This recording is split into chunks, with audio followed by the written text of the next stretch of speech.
Yeah, full house, back to the Left Coast Cave. And when I arrived last night, a fascinating subject that could be is cave paintings. When they originated, why they originated, for what purpose, to send messages. I see you got some artwork up now, eh? Yeah, I'm not digging the spot though. The wall's too big, the picture's too small. I may move it over here, but yeah, I did get something new. I need some new cave paintings, man. Some new cave paintings. Well, I came home last night to some new cave paintings. I've been on the road dog here for 9 days. I had that one. Oh, there we go. And then this was one I found interesting because it was a historic piece. Can you see those? Yeah. They're showing up because I obviously can't see the screen. This was really cool. Caricature of my daughter and I at SeaWorld. Ooh, nice markers too. Yeah, very good. And then this was cool. Nutritional modalities. So we've got seaweed, steak in tinfoil, and I can't tell what the third thing is in the middle. That's mozzarella cheese. Mozzarella cheese. So good nutritional modalities, and then we just have some random pictures, but it's cool, I like that.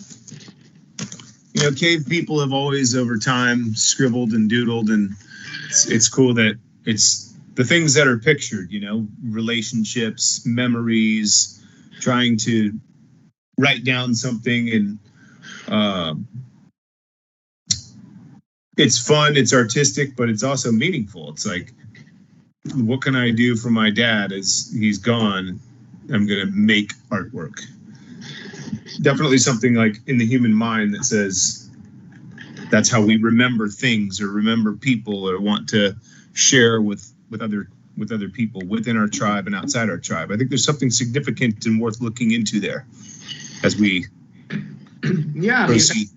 Especially with children, because you think about, like, children are limited in their ways to communicate, right, with words and such. They're still learning how to do that properly. And I mean, myself included, I still find myself looking up words quite often because there's so many out there I don't know. But you think about a child that has more of a limited scope of ways to communicate with words, and another way for them to do that is through art, through picture, through hieroglyph.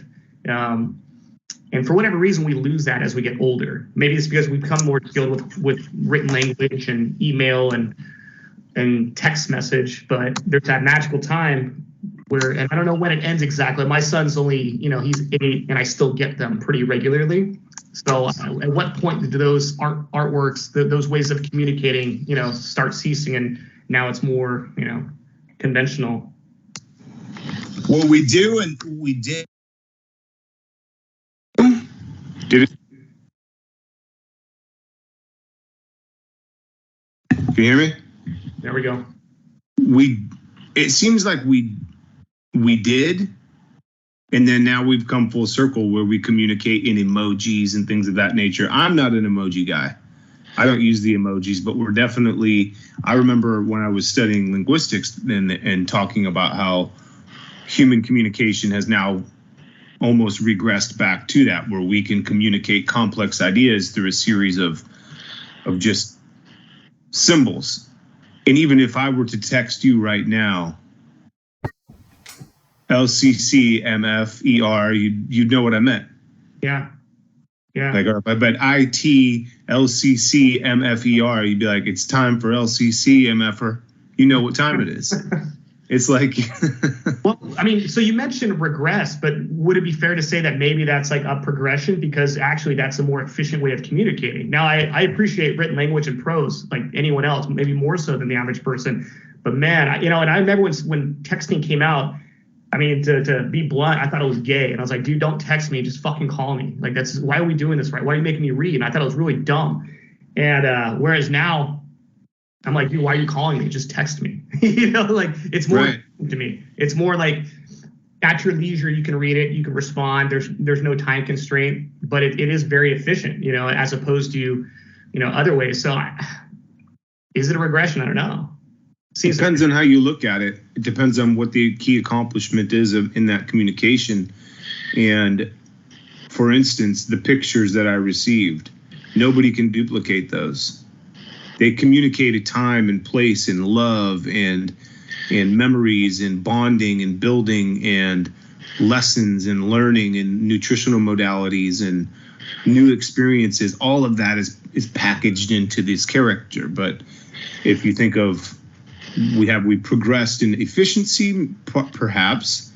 Have we progressed in richness of communications? Absolutely not. And that's what gets lost in this. I mean, it could be as well a bot communicating with you as it is a human being. And one thing I've noticed with regard to commerce is I think humans are starting to crave that emotion again, or that connection again, where at one point it was cool to progress and to communicate via these mediums, but now we're more about how can we get that in-person touch point, and that in-person touch point is proving valuable. Yeah. I mean, you think about how many people actually pick up a book and read these days, right? And let's delineate like a clear distinction between an audible book and an actual book, because I don't think I think it's up to debate when somebody goes, "Oh, I just read a book. Oh, I listened to it." It's like, well, bitch, you didn't read a book. You know what I mean? You passively took in some, and you're probably doing something else in multitasking. Whereas reading a book, it is a meditation in itself, right? I mean, you have to pay attention, and when you stop paying attention, well, you stop reading in essence, right? So it's a more intimate approach with the material. And I mean, I don't read as often as usually Saturday and Sundays are my big reading days in the morning. That's how I like to start my day, reading and coffee. But most of the rest of the week, outside of reading for work, I don't do any, zero. And yeah, there's probably some opportunity there, but I think most people, their amount of reading per week is even less than that. And looking from a generational perspective, I mean, if you're not in school and being forced to read, English lit or, any of those other, books or whatever they teach these days, you're probably not reading at all. Yeah, and it's a matter of time. It's a matter of prioritization. And people, I often do audiobooks because I'm on the road so much. I spend so many hours on the road that I feel as though that's a more nourishing time. But you are neglecting a segment of your brain by not reading, processing, writing.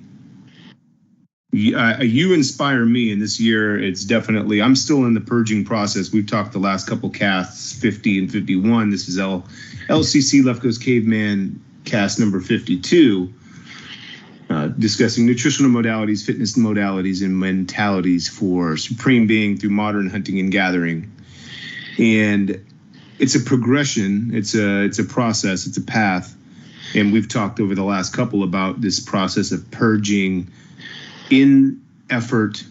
purging that which is around you, objects, relationships, activities, for the sake of creating space for being able to put energy towards more worthwhile objectives. And reading is one of those things. If you, and I would say we're talking mentality at this point.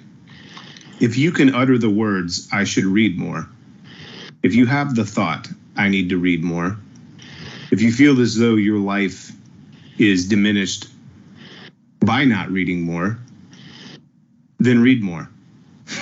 Yeah. And it's a matter of just, in starting small, commit it to the calendar. We've had casts earlier on. I think the cast was if you go to leftcoastcaveman.com, look at our Left Coast Caveman YouTube channel and just look at in Google or search the term commit to the calendar, Left Coast Caveman, I'm sure we can find it. But we talked about that, and the calendar could be a useful tool for that. Look, no negotiation. We talked about that with regard to fitness modalities. With regard to mentalities or something like enriching your brain, could there be something that simple? No negotiation from 6 a.m. to 6:20. I'm spending 20 minutes to read, and then 10 minutes afterward, a full half hour to write down my thoughts. Everybody can spare 30 minutes in a day. Yeah, it is that simple. And I do neglect the fact, Saturday and Sundays are more towards this sounds terrible, like, self-help genre. I like a lot of that, a lot of Jordan Peterson, literature, Fyodor Dostoevsky. I mean, that's kind of more, and that stuff for me is probably the most challenging, right? To write, and in terms of like at the end of the day, towards the end of the day, I like to focus more on LCC research, scientific papers, looking into different subjects and whatnot. It's more of a research endeavor as opposed to more on Saturday and Sunday. It's like creative, and I got to be in a special place to really receive that because it's sacred to me, right? I'm reading and I want to. It's lesser of a job, even though it still is a job. Like continuing your education should always be, and I want to call it a job, but just an endeavor that you hold yourself accountable to. Like you should always be learning new things. You should always be getting better. You should always be expanding your horizons and taking in different perspectives. And in this day of being more isolated than ever before, it's easy to just be in that echo chamber of yourself and whatever stupid social media type deals you might have or content you're consuming. Whereas like with a book and I don't know, it shifts it into a totally different gear, and especially like these different genres. And there's so, I mean, just literature in general, man, like gives you a sneak peek into like a different time, and it's a whole different way of engaging with content. It's like a time machine. It's super valuable, and it's invaluable. Yeah. It's funny you bring up time because it's really the metric through which we do accomplish. We talked last week about the fitness modality in the Tabata timer, and we talked about how do we integrate that into our mentality piece. And we talked about purging for the sake of creating time, for the sake of creating energy towards more worthwhile objectives, and that's really what I'm being called or being challenged to do. And I think it starts for a cave meditation would be to take inventory of your time. And maybe that's the start of just hitting your stopwatch every time you're scrolling on InstaFace or TikTok or whatever the hell you're doing, or just talking about other human beings, or spending an hour on the phone just chatting about other people or something that's not worth. And at the end of the week, tallying that up, like how much time did I spend not accomplishing towards my worthwhile objective, and then perhaps instigating more or initiating more of that purging. So for me, like I have a macro level, which is just base level objectives that I want to accomplish in the day, like Monday chop, Tuesday edit, Wednesday GKI, Thursday post shorts, Friday cast, Saturday upload review, Sunday notate. And I've got another whiteboard over here of all these other things that I'm seeking to accomplish, like these worthwhile objectives that I want to accomplish during the day. And it starts with that macro level. This has nothing to do with the business I have to manage or other business ventures I have to manage or anything like that. It's just like filling out those worthwhile objectives, and then I think finding the time within them. And if you can't find the time, then that just says to you, time to initiate the purging exercise. Yeah. Which I promise you I will post at leftcoastcaveman.com, the purging tool to rid your calendar and simplify your life to make time for those objectives. Yeah, and I think that's what's so great about Tabata is, we touched on early in the week, and we shared out that protocol and how valuable it is for, being able to get a really great workout in a short amount of time. And it self audits you where you stay on track during that 4 minutes of hell.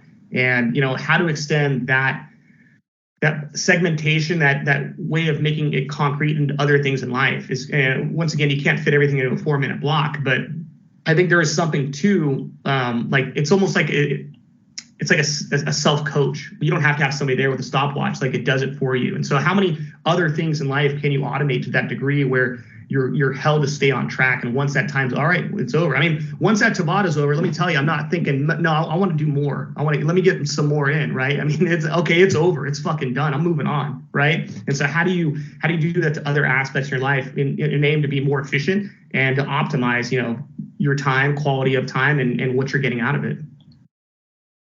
Absolutely. And we've talked about committing to the calendar, and that's a component of it. Building out the calendar is the other, and managing the calendar is sort of another piece that we could probably develop a tool and post it at leftcoastcaveman.com. I used to have one at one point where I held myself accountable to specific time periods. And when you have it all in front of you, you're less likely to deviate. You're less likely to just randomly check your email and spend 30, 40 minutes scrolling through email, and more likely to be very specific and efficient with your time, where it's every this is my time, 1 hour, 2 hours a day at tops that I'm checking these types of messages. And when you get really efficient at it and build systems around it, that's when you can actually be more efficient with your time. I have a couple pieces on time that maybe I could extract. I'm looking through my notes right now on my phone, and this one dates April 23rd, 2018. We've been doing this since 2017. Yeah. And this one says, time is not money. Like most things packaged in small, sweet, bite-sized increments designed to be digested easily rather than for the quality of content, cute little quips such as time is money will deteriorate the body, mind, and soul if relied upon as a primary source of nutrition. Like the candy bowl Halloween, so many of us will grab a handful of these, pop them into their mouth, chew them up, and swallow without even thinking. Only occasionally do we burp them up in the face of reality and ask, what the hell did I just eat? I don't know what I was talking about, but I think it's a matter of recognizing that, I don't know, what are your thoughts on time is money? The whole time is money piece. Well, I certainly hope it isn't, because if that was the case, I'm not being paid very much for this finite resource that I literally don't know how much time I have left, right? So if I am being paid, an hourly for it, I mean, it's kind of a bleak way of looking at it. I don't want to think of it that way, because that actually makes me kind of angry. When I'm trading my time for this paltry amount of money, these ones and zeros. I don't like that. So I try not to think of it. I mean, I could see how it's somewhat valuable as a maxim, right? So meaning like, hey, what can you make in that amount of time? We all can make a certain amount. I mean, monetizing an hour for, say, a podcast or product reviews or whatever, like you can like essentially place a monetary note on that time. And it is helpful in certain segments, right? But philosophically, I don't think that's a good way of looking at it. I don't think you're going to look back in your life and think back of every year and all the money you made, right? Well, that year was a great profitable year. I mean, you won't even remember it. You really won't. You won't be able to quantify all those years. So I don't see that as particularly helpful, but time and place for it. I could see like, hey, today is a day, Sunday. I'm spending time on Left Coast Caveman. Like, how can I create value, not just for myself, but for other people within 8 hours? And how do you quantify that? Well, I mean, if you're a marketing person, you could certainly put some dollars to it, but I'm not a fan. Yeah, and clearly I haven't been a fan since 2018 either, because I would go on here. Time is time and money is money. Because nothing is further from the truth about the whole time is money thing. And while we figure out the latter, we will definitely be sorting out the former. What can be said as a verifiable fact, however, is that time is of immeasurable value. Yeah. And for greater importance than money, and far greater importance than money. Verily I say unto you, to use biblical language here, find me one man that has it in his heart to wish for one more dollar as his time expires in this life. Therefore, it is of utmost importance you see to it that your time is well used, measured, and applied towards things in life that will offer you the greatest reward and maximize your potential. Several tips. Step 1, become cognizant of your time. That's what I was talking about. Instead of like committing to your calendar, become cognizant of how you're using your time right now. So start by stop watching every task. If you have even the slightest inclination toward competition, the mere act of timing yourself will cause you to execute more efficiently. Yeah. I mean, and it goes back to like the quality of work, right? So what are the costs of distraction? What are the costs when you transition your attention from one task to another? There is a cost there. Like, how long does it take for you to refocus back on that other task that you're working on, right? So it's like there's going to be, once again, back to the whole energy, and as you transfer energy, like some of it's lost. And I do believe that's applicable to multitasking, and that's applicable to bouncing around without direction on certain. And I am somebody that does it. That is like a part of my strategy. And as it's coming out of my mouth, I'm realizing that's probably a failed strategy if you're looking at overall efficiency and quality of work. But there's something to be said about the flow state too, and that could be a counterpoint to this, and especially in a creative endeavor. But I think even still, schedule time for that. Yeah. Schedule time for absolute flow state. When are you most apt to be creative? Like, I think that's the point, is be cognizant. And perhaps we post a tool at leftcoastcaveman.com to help people fill this out or use an example, because I know I've done this before. This is when I was writing this in 2018, noticing that not only committing to the calendar, but building the structure of the calendar, being cognizant of, okay, I'm not that creative when I just got done working 8 hours and I'm stressed out and thinking about numbers and money and volume and business. Like, I'm more analytical during those times. So then when do I schedule my workout? Is it after that, so I can release that stress and then come back to a state of flow and instigate that state of flow? I really like the word instigate this cast for some reason. I think that's about the 4th time I've used it. But maybe we extract a couple other things here, and I'll definitely post the tool. I could remake the tool that I use. I lost it with my last computer, but I could remake it, and I'll build one out for next week for myself, and I'll post it at leftcoastcaveman.com as an example. I'll call it something like commit to the calendar tool or something like that. But step 2, make note of efficiency hurdles and eliminate them. You'll start to notice how the insatiable desire to check the cell phone, check social media, check email all add up in the end to 1 or 2 or 3 less tasks completed. And that is being generous, assuming you are not the social media or World of Warcraft junkie. That's a throwback. If you are not a person with responsibility or a general aim to do better in life, then you may as well just quit reading right now. This post is not for you. Please see future posts on how to shotgun a beer without spilling on your mother's couch in the basement. That is nice. And that transitions nice into my next point. Step 3, decide what's important to you. This will vary depending on what your current goals and expected outcomes are, but let's just pick a few that ought to be in everyone's list: work, exercise, reading. So there we go on reading. Yeah. You ready for step 4? You got a comment? Well, what I would say is you need to post that under the mentality piece. Copy and paste. I should. And post it. Yeah. That's some great stuff. I should. Yeah. leftcoastcaveman.com mentality. This is the last one. Step 4, implement a tool and download your tasks into it. This is what we're talking about.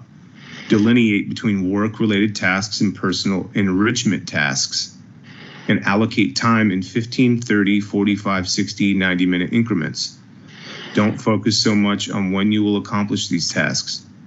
That will come as you hone in your schedule and fine-tune. Focus more on the time it takes you to accomplish these tasks. Eliminating distractions, noting efficiency errors, what causes them, etc. Like, I keep my phone on silent most of the time. I don't check my email if it's not during a time. I mean, these are things that I ought to be doing that I'm not. I'm saying that because as well as I do, I could be more efficient with the tasks on Left Coast Caveman and other things that I'm working on. And this is what's driving me to zero in on this, is the mentality piece and the cave implementation or the cave meditation for this week. Noting efficiency errors, what causes them, etc. And also where you gain time through process refinements, multitasking. We talked about building systems. This is key, because as you refine, you will notice a paradigm shift from time management to time creation. Ooh, I like this is the key to unlocking your dreams and the shift from dreaming to reality living. Wow. From time management to time creation. Ain't that? Yeah. Oh, you're quite deep, Mr. Forrest. There's more. It says strategically sending follow-up. Don't answer email on weekend. Whatever. I don't know. I'm just People say time is money. Nothing can be further from the truth. I think this was just my notes afterward. But yeah, I think it's the cave meditation for this week is how can I create more time? Implement a tool to create more time. Complement that to the whole committing to the calendar piece. So you need to have a calendar. You need to have a tool that integrates with that calendar that makes note of what you're doing.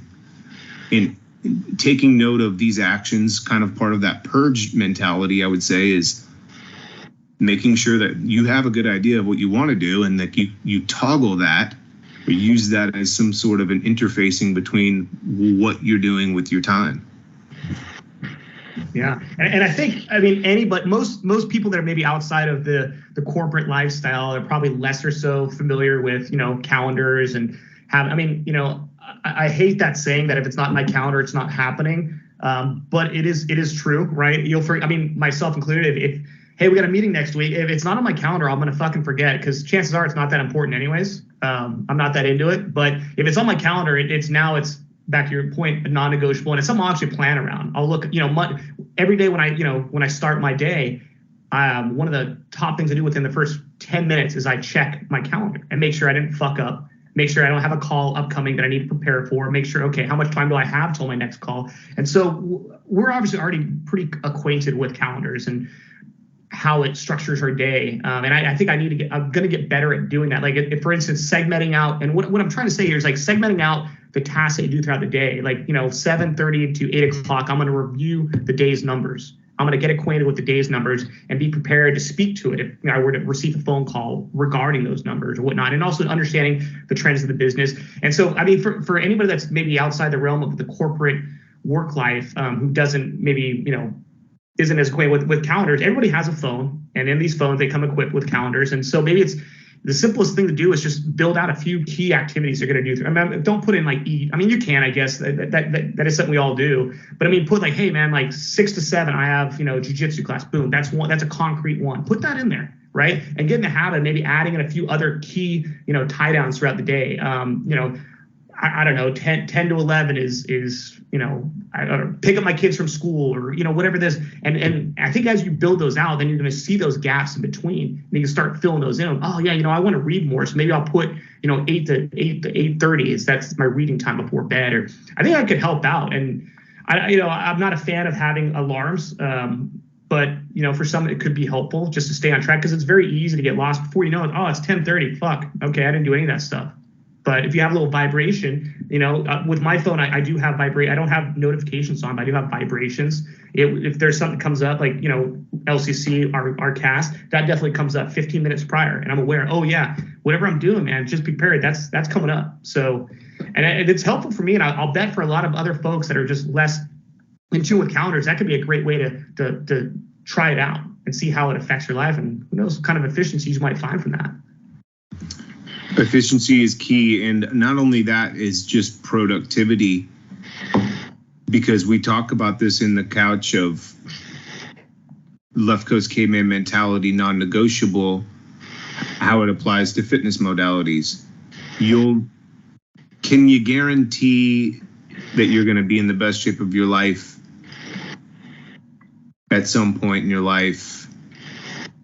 Maybe, maybe not, but I can guarantee you that you'll never be unless you implement the non-negotiable fitness mentality, which is you just get to the fitness modality of the day every single day, even if it's an active rest day.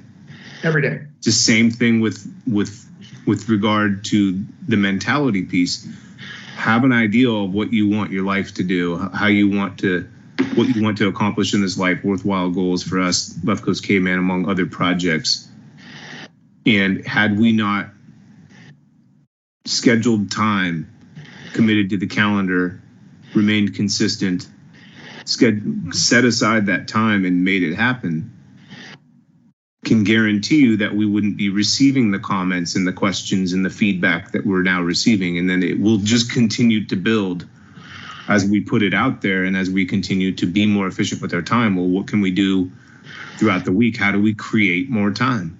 It's a well-oiled machine. It's the difference between a clunking automobile in an automobile that's running efficiently, like you said, efficiently. And with that in mind, efficiency is also part of the nutritional modality and the fitness modality, because you want your body, in order for you, I've noticed, in order for me to be more committed and less distracted and more apt to commit to the calendar and build out those efficiencies within the calendar, be cognizant of the stuff that gets in the way of my efficiency and nipping it in the bud, it comes down to the fitness and nutritional modality. And not to be so specific on the pivot, but it's also what we're talking about this week in terms of staying committed to the fitness modality is managing the inflammation piece and the nutrition and the exercise modalities, the fitness modalities that keep you consistent, keep you moving forward. And I'll tell you, the fitness modality that I've been implementing this week, after we casted and talked about the heavy holds and reducing, because you called me out. You know my style. I like to do. At one point, I'd be like, "Yeah, today is the 300 burpee day." Today is the 300 curls day, and I had a whole discovery series built out around lightweight, lots of reps. I'm starting to now question that, although I haven't found significant enough evidence for me to say that I would remove that entirely from my fitness modality. I will say that I was able to get good exercises this week, for the most part, some, through doing the heavy static holds and still continuing to being able to maintain some level of fitness activity. But what I've found with fitness modality in this whole mitigating this elbow injury and knee injury that I have, which at this point is probably 85 to 95% healed. Wow. I feel fine. I feel like I could do whatever I would want to do. I think what became more, from my research anyway, I'm thinking more impactful was the fact that every single morning this week, almost, not only were my modalities my fitness modality was less reps. I mean, barely any reps. At most, I do 8. I just do holds, and I'll post some of those. I integrated some of those into the last cast, Left Coast Caveman cast number 51 that we posted. But what I found was that what I found consistently throughout all the research, even if it came down to the nutritional modalities that we'll discuss too, I'm sure, about is there benefit to glucosamine chondroitin, everything that I've found even within that research was that stretching was really where it was at in terms of repairing cartilage. Because I was reading about the lubricating of the synovial fluid, or creating that synovial fluid lubrication, and that helps rebuild cartilage, and also avoiding binge eating. It was essentially, it came down to this, because we can kind of package the nutritional modality and the fitness modality together, because it comes down to, we were talking about repairing cartilage, restoring cartilage, and trying to keep your joints healthy. Is that, yes, I found information that would seem to corroborate, is that the right word for agree with? Yeah. Okay. Corroborate your findings in that heavy holds and strength training is not in and of itself damaging to cartilage or joints.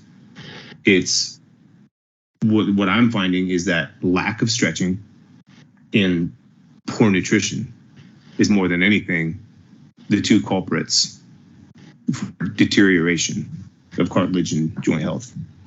Yeah, you're 100% right. And on leftcoastcaveman.com under fitness modalities, there's an article on HSR and talking about just recovery and connective tissue health. And that's actually one of the topics I touch on is, in terms of ensuring your connective tissue health, is hydration, right? Because we all know that I think it's like 70+% of your connective tissue is water-based, right? So that's important. If you're dehydrated, you could be approaching a workout with compromised connective tissue.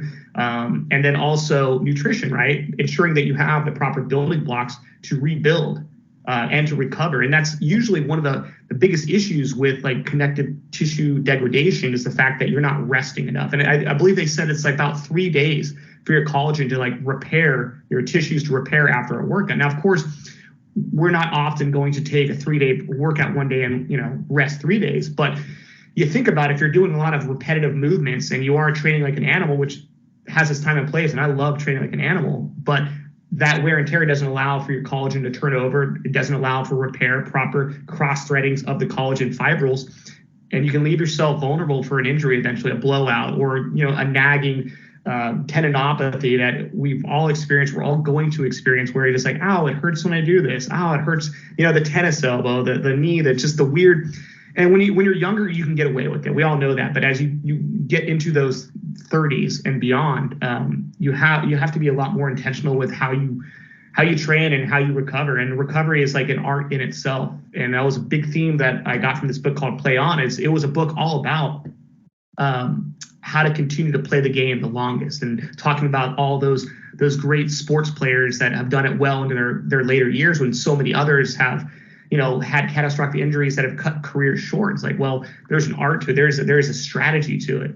And so, yeah, we all know this, right? Like nutrition, hydration, obviously those are big pieces, but the recovery piece I feel like is one that's most often neglected, and it's not as fun. Doing HSR, heavy slow reps, it's not fucking fun. I don't enjoy doing it. Doing isometrics holds.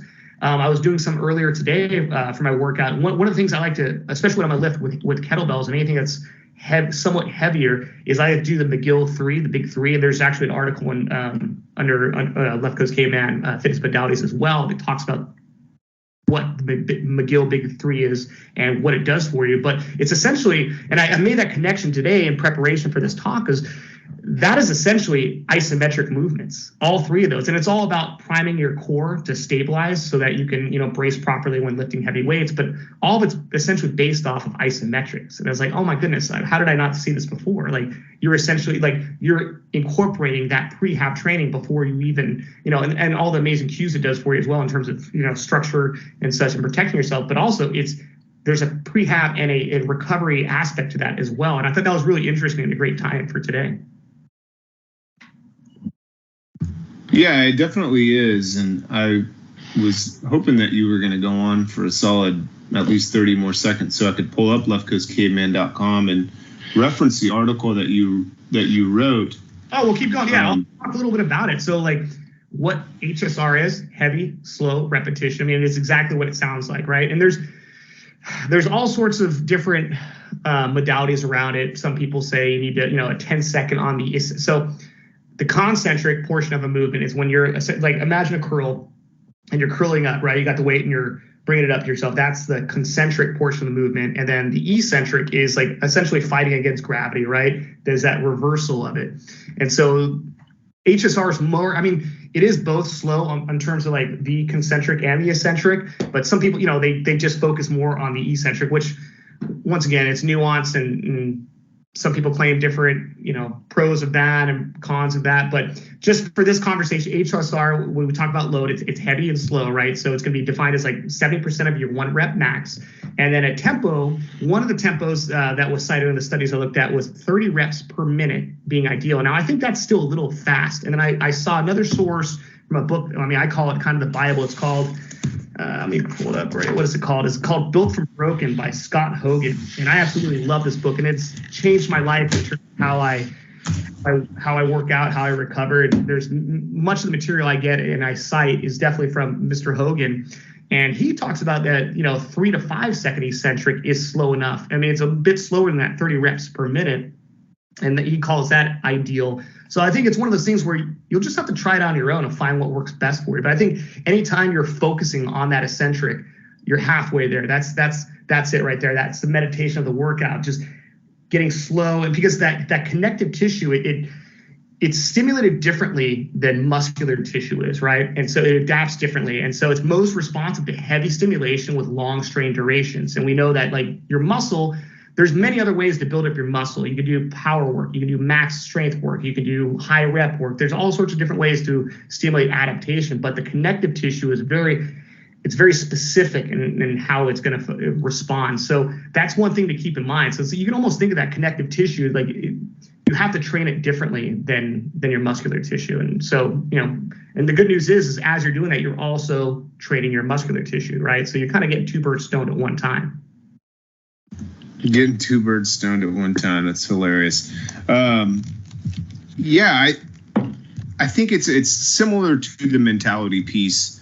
The fitness the fitness modality implementation, cave implementation of this is also being cognizant, because when I hear you say to have those rest periods between certain repetitive movements, for example, like if you're going to play tennis or play basketball, it's like have 3 days in between if you're banging those joints. Yeah. To be cognizant of that. And so implementing adequate rest, but then also be cognizant of what is the human application of whatever this is I'm doing. And I would take a different position about the HSR being not as fun, because to me it's almost more fun, because it's like I could see primitive man, primitive woman implementing this type of fitness modality, because it's more in keeping with what, if you're carrying jugs of water or something like that. And that's why I wanted to reference the article that you'd posted, Ancestral Strength in Your Updated Social Contract at leftcoastcaveman.com. I'm going to read from it for a little bit, if that's okay with you. Absolutely.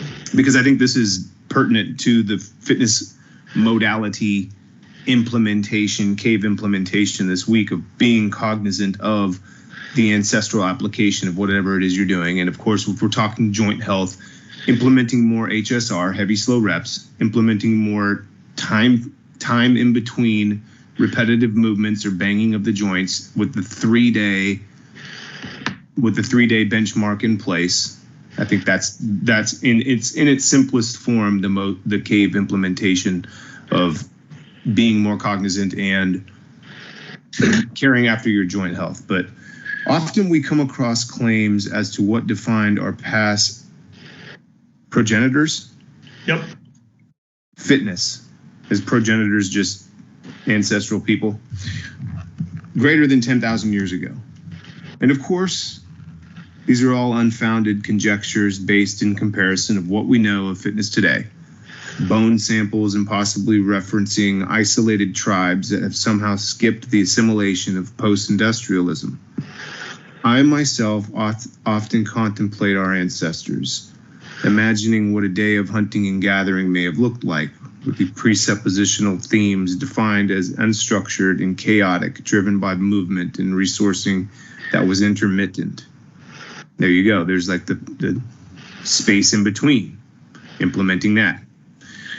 Play and leisure was likely interspersed and proportional to the caloric opulence, and all set upon a background of community integration and richness of social interaction and duty. I imagine in these Dunbarian numbers. What is Dunbarian?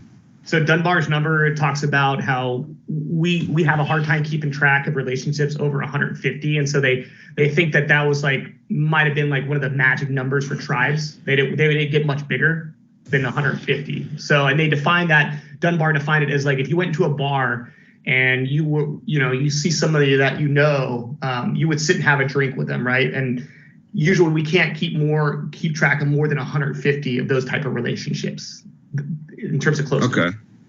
And so are you positioning that there because you're saying that people would have been more interactive in smaller numbers, and that would be kind of the primary source of any kind of fitness modality?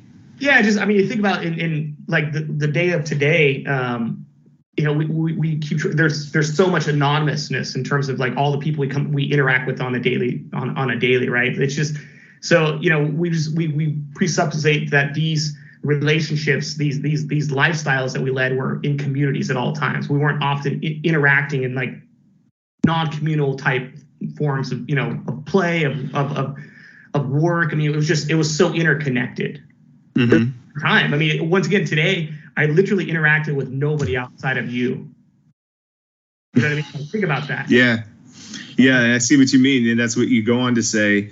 The social contract that we today seem to be losing gravity with were critical to all aspects of life.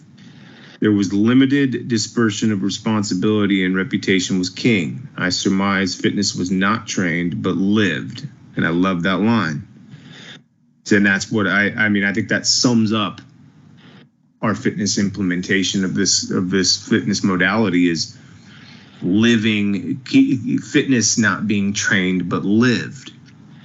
Understanding that and trying to implement that again with these types of fitness modalities or implementations of a fitness modality of like, you're not these people, you wouldn't play tennis every single day. You wouldn't do curls, you wouldn't do 300 burpees unless there was some kind of application for it.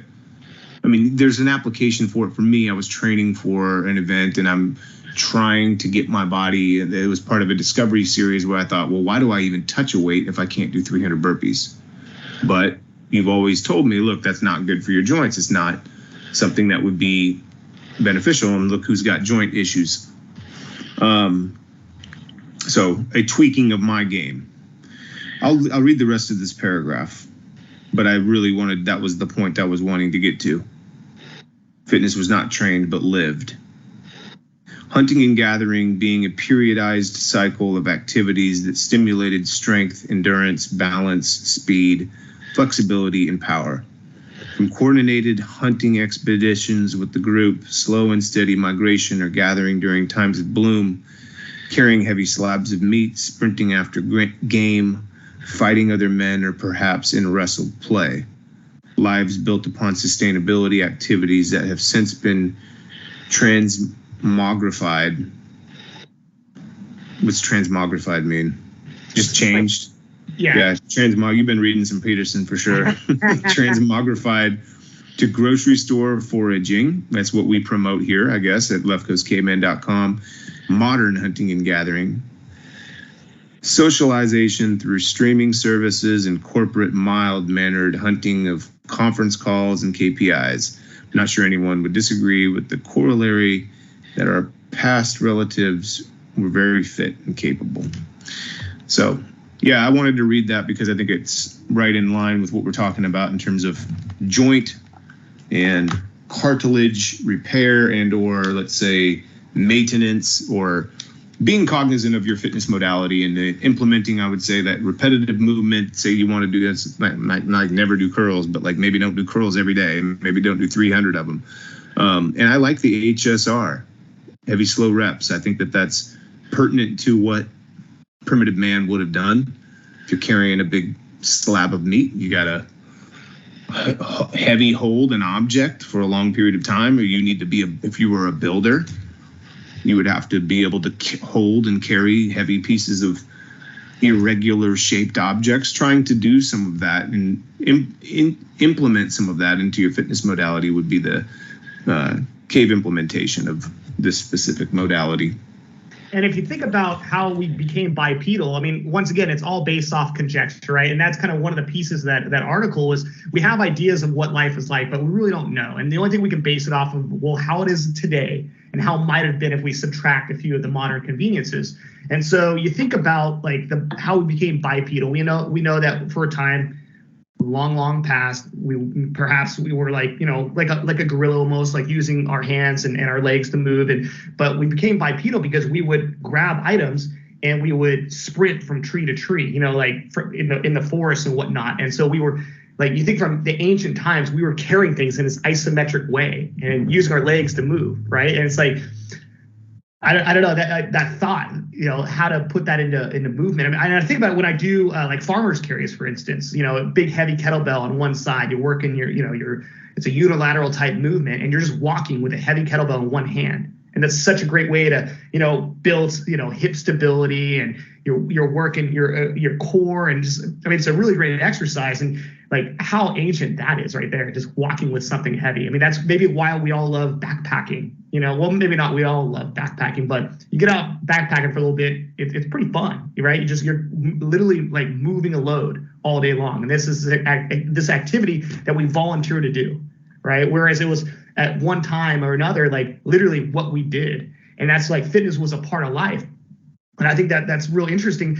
The fact that we spend most of our days in a sedentary existence, right? Sitting, and then for an hour we go and blast some like high rep stuff, and then we wonder why we're, we get injured or whatnot. And it's maybe because who knows? Maybe if you were building up to it over a lifetime of work, fitness through your gaining of sustenance, through your gaining of nutrition and whatnot, you would build up that tolerance to be able to do these long distance and these high rep type movements. But we come from this 20 hours a day, 12 hours a day of just sitting, and then we go into this mode of doing all this activity. And maybe that's part of the problem too, right? Despite our best efforts, that 1 hour a day of working out and the rest of the day being seated and not moving, that could be a part of the problem. And granted, that's a lot of my days as well. So I don't have quite a solve, I don't think. And that was kind of another part of that article, is the fact that we can't go back. I love thinking about ancestral living. I love thinking about, how things were, where we came from, and how to mirror that in some ways every day, from paying homage to it, 2, being great for the brain, and 3, being good for health. But it's like, that's not realistic, right? You're not going to spend most of your day walking around foraging. As good as that might be for you, it's just not fucking practical. So it's like, okay, well, we need to find a way to be fit and thrive and to feel good and experience longevity with our current understanding of what life is, and what our current, there's maybe no negotiation the fact that you need to, sit at a desk for most of your day. There's nothing you do about that. So it's like, okay, let's find ways to mitigate that and still be able to hit that, hour a day of training and not come away with tendinopathies and feeling shitty, right? So how do we do that? And that's why I feel like we have to use this new technology, this new, the sciences and these modalities to kind of mitigate for that transition from 8 hours of seated to 1 hour of intense work, movement, and then back to seated again, or to recovery. So that was kind of a thought, like we can't always just aim at ancestral living and that type of fitness, because it's not practical. So that's why I think where we come in, and a lot of value we provide is like, how do we mitigate for that? And how are we able to still benefit from some of those practices, despite the fact that most of our day is going to be spent inevitably in the seated position.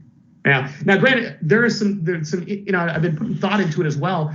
As I listen to podcasts, oftentimes, like, you'll hear them, they'll actually be on like on a treadmill walking as they're doing a podcast, or taking a conference call from a bike. And I have a road bike, so that's probably not as applicable, because it kind of gets my heart rate up a little too much. But I'm going to have to figure out a way to like put my computer on there. But I think that might be a cool hack.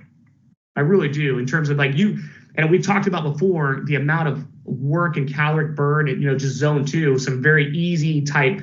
For an hour, you can burn 800 calories. Did the other day, 800 calories, boom. And I was watching jiu-jitsu videos, and it's like, well, how do I put more of that into my day? Because I only do that probably once or twice a week.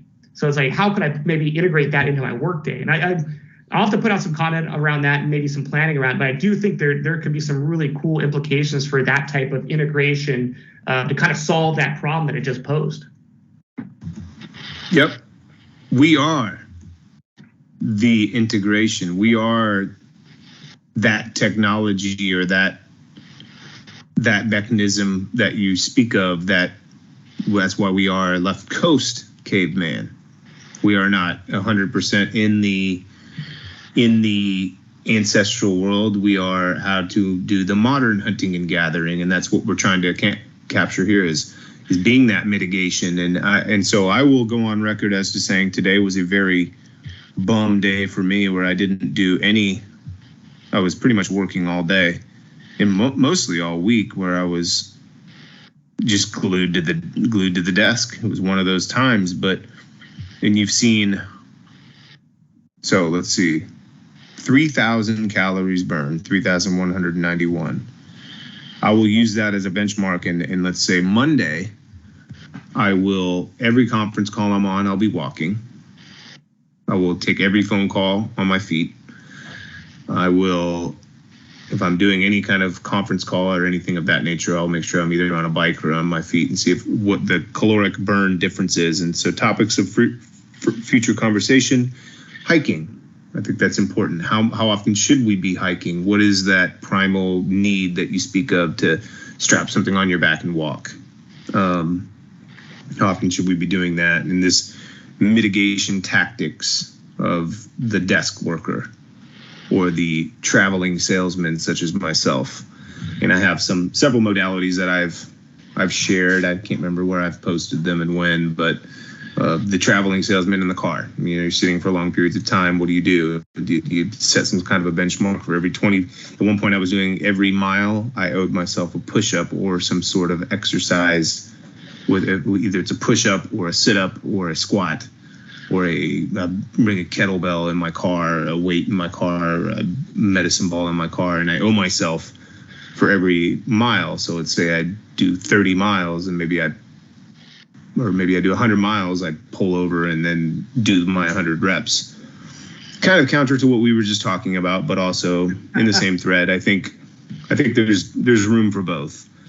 But there was something else that you mentioned that I can't really recall, but we'll roll back the tape and make notes and make sure that we jot down the future conversation topics. But on the same note, I think that the modern technology piece and the ancient wisdom and being the middle ground between the two, that's sort of the whole purpose behind our artwork and everything that we communicate and how we position ourselves. And that's what Left Coast Caveman stands for. Left Coast being the modern and the caveman being, of course, the ancient, the hunting and gathering, and being that middle ground between the two. And that's how we started this project, is how do we implement that? And we seek to not have affiliations with products and services for that reason, because we want to come with authenticity and in the spirit of truth. And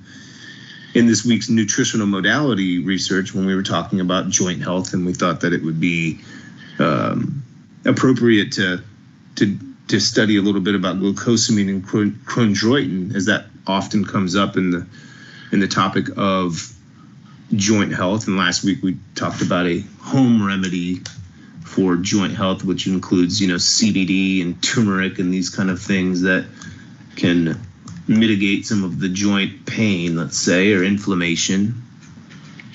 When I was looking into glucosamine chondroitin, I was really surprised to find out that while it's probably one of the most promoted modalities for joint repair or cartilage restructuring, that there was, health.harvard.edu published a study including 4,000 participants that noted no significant benefits of taking it, that there's no real risks of taking it, but noted no real benefits of taking it. And I thought to myself, well, there you go.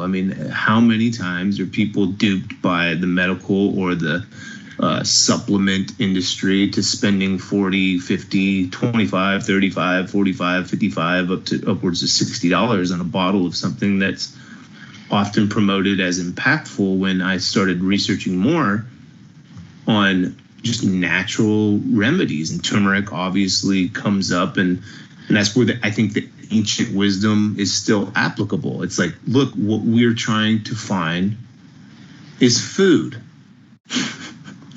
Is stretching, okay? It's stretching and food in proper posture. That's how you maintain your joint health. It's real simple, but I found I found some basics, let's say, like legumes was one that often came up as far as being beneficial to joint health. And you find in the Mediterranean diet is very healthy for a lot of people. That could be a subject of future conversations, would be like pescatarian, Mediterranean type diets and low inflammation rates, because they talk about oranges, pomegranates, green tea, brown rice, nuts. These are all like Mediterranean diet style stuff. But then I found some really interesting ones that I want to review as a topic of future cast. that says we continue this inflammation path, microprogram around inflammation. But tamarind seed or tamarind seed, whatever you say, mangosteen, full spectrum turmeric, and bromelain, a natural enzyme found in pineapples, and boswelia, also known as frankincense. That this compound is found in this joint food. And I started researching some of that stuff and found it quite interesting and had a lot of positive results from folks. But boiling it down to it's found in food. Yeah. As we talked about last time, let food be thy medicine, right? And I agree, man. I mean, it's a thorny area, and there's lots of companies that have great marketing and that can get you to think. I mean, for the longest time, I also thought, chondroitin. I mean, without even doing any research, we were talking about it last week, chondroitin and glucosamine. I was like, that's for knee health. We automatically assume that's the thing. And it's fun. I feel like it's kind of fallen out of favor a bit. It's a little harder to find, but I do remember a time when it was really going hard in the paint and people were taking it. And as I did my research this week, it really lines up with what you're saying. And the themes I would say is limited evidence, uncertainty, like just to quote a few different papers I read, and it's just funny. It's like, oh man, for whatever reason, it's in my mind that stuff works for your joints. Yeah, there's really, I didn't find anything outside of maybe a glucosamine and chondroitin company that sponsored a study that, talked about its efficacious ways of working. But yeah, so it seems like it's bullshit.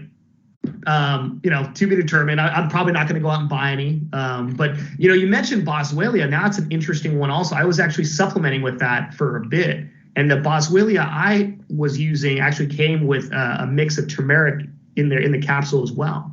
Did I notice anything? I can't say that I did. I took it for a little while just to kind of see, especially after some of those hard training days where I would have liked to have taken some sort of pain reliever, although I normally don't. Some days, man, like it hurts. Your back you got dumped, and it's like, fuck, this is uncomfortable. I'd like to take something. And it seemed to have a mild analgesic effect, but who knows, man? I wouldn't die on my shield on that specific supplement, but there are some cool studies that say that it was people rated it as effective as like an NSAID, but I'm not gonna, as I said, die on the shield on that one. But yeah, I think the turmeric, I think there's the collagen powders. I think there's really great. I mean, back to food, you don't have to get a collagen powder. You can get, drink some bone broth. I mean, that's one of those ones that every week is in my shopping cart. Bone broth, every time. Chicken bone broth, beef bone broth. I love it. It's great. Tastes awesome. I like the collagen powder. I put that in my coffee every day.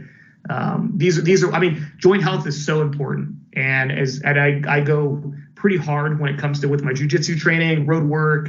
I mean, just everything. It seems to be a kind of a no-brainer, one of the more studied supplements in terms of to incorporate into your everyday as part of a large tapestry of different things you're going to put in your body to help ensure that you can continue to train and that you have longevity. Yeah, and on the other side of that spectrum, so yeah, do you notice it if you don't take it versus if you do, and supplementation in general? Maybe not. It's kind of like one of those things. Do you notice that you're not accomplishing your key purpose or fulfilling your potential in life if you don't have a commitment to the calendar and build and integrate this tool that we spoke of earlier? Maybe not. Maybe you have a simple life, and like I said in that little piece, if you're something about spilling beer on your mother's couch or something like that, if that's for you, that's fine. If you're seeking to be active, I mean, and that's one of the things. It could also be that where we're at in life, it could be something that you're hedging your bets for later on down the road. What we're talking about now is quite possibly something that you start to notice when you're 50, 60, and taking care of it now will pay dividends later on in life. And similarly, when you reflect back on your life 30 years from now, having not integrated what we're talking about with regard to the mentality piece and being cognizant of your time and what you're putting your time and energy and effort into, and removing those things that aren't moving you closer to your ideal sense of life and worthwhile objectives and on your path. Maybe you don't notice it right now if you don't integrate that cave mentality, but you will. And it's the same thing of, if your diet is binge eating on Oreos and things that promote inflammation, do you notice it now? Maybe not, but down the road, you almost certainly will.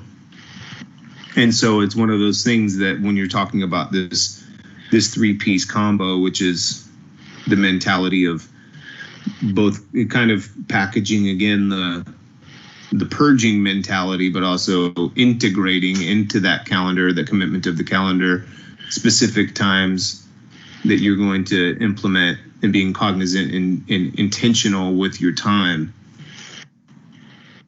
and managing inflammation through nutritional modalities and fitness modalities, like keeping like the Tin Man at bay, keeping those joints lubricated. It's something that this micro program would perhaps, in my case, is noticeable right away because I was dealing with injuries, but in somebody else's case, maybe not. But trusting the process and trusting the modalities as being effective and through research and through what your body tells you. It's the nuances of what your body tells you, or the nuances of what your mind tells you. You know when you're wasting time. You can feel it. You say it to yourself. You know when we enter the cast and say, well, shit, I should be reading more. When I tell myself I got a shelf full of books behind me, and I know I need to read some more of those. I know I'd be better if I did. There's the bookshelf. I can't see the bookshelf. I know I'd be better if I did. You know that that's the case, and you know that only gets amplified as time goes on. So now is the time. It's the time. Seize the day or whatever. And the same thing with the nutritional modality. It's like, don't put it in there if it's going to just promote inflammation. It's going to take you out of pocket at some point. Maybe not now, maybe not today, but there'll be a time where you'll, like me, I'm not in the best shape that I've been in, despite, people telling me otherwise. I know when I know when I'm in my prime, and it's not now, and it's because I haven't been paying attention to that. So more green tea for me. I'm going to continue with I will post at leftcoastcaveman.com a nutritional modality. I promise my nutritional modality that I spoke of last week. I'll continue to integrate some of these foods. I think for next week, I'll start to implement some of that. I don't eat a lot of legumes. I don't drink a lot of green tea. If I'm being honest, I'm going to start to try to find some of these things that we talked about. Maybe I'll even do frankincense essential oils and see if that can, and rubbing that on those locations and diffusing them and seeing if I notice any differences. But it can't hurt. Worth a try. I have some frankincense essential oils. I can't say it's my favorite smell, but it's weird. I mean, isn't that one associated with the Catholic Church or something? Don't they use frankincense in those little smoky things that they waft around when they walk down the aisles? Yeah. Well, yeah, and we could definitely. My chair is so loud. We could definitely go down that realm too. I think once we flush out, when we feel confident with this micro program of inflammation and keeping the temple well oiled, and the mentality strong, that could definitely lead into some spiritual conversations, because the idea of keeping the temple well oiled is often found in spiritual texts, and these frankincense have been around for a long time. But I don't know, we got a lot of important work to do, I think, before we dive into the existential or deeply spiritual realm. But I know that you've been reading some important work by Jordan Peterson that we've touched on quite a bit, and actually I've had some interesting experiences with regard to religion, and I don't follow any kind of, I would say, strict orthodoxy or dogmatic belief system, but it started when I could cut off this cast at this point, and this is just kind of me and you just shooting the shit. But I've been a spiritual guy, this, and, from the onset of my existence. I mean, I've got it tattooed across my back. I implement some forms of iconography in my life, and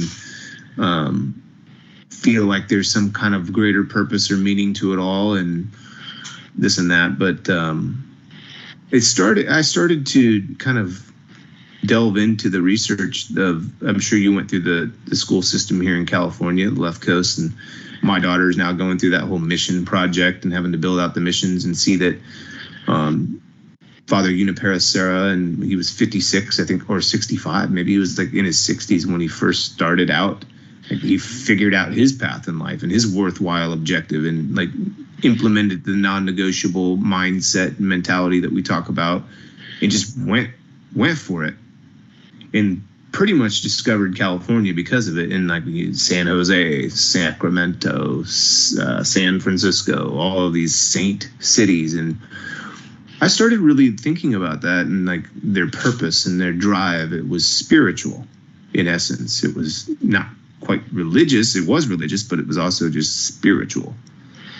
And like what you can accomplish in the spiritual realm for better well-being of the earth, like all the educational platforms that they created in the hospitals and healthcare and just systems that are around that as a result of that spiritual endeavor, really started kind of moving me. And I like, if you go into those old cathedrals and like you were saying, like the frankincense, and you're familiar with like the orthodoxy and the processes, it's very powerful. And I started listening to, and as part of my 100-day music fast that I've not been able to stop now, I was listening to a lot of those chants and meditations, and I'm like, something about this feels powerful.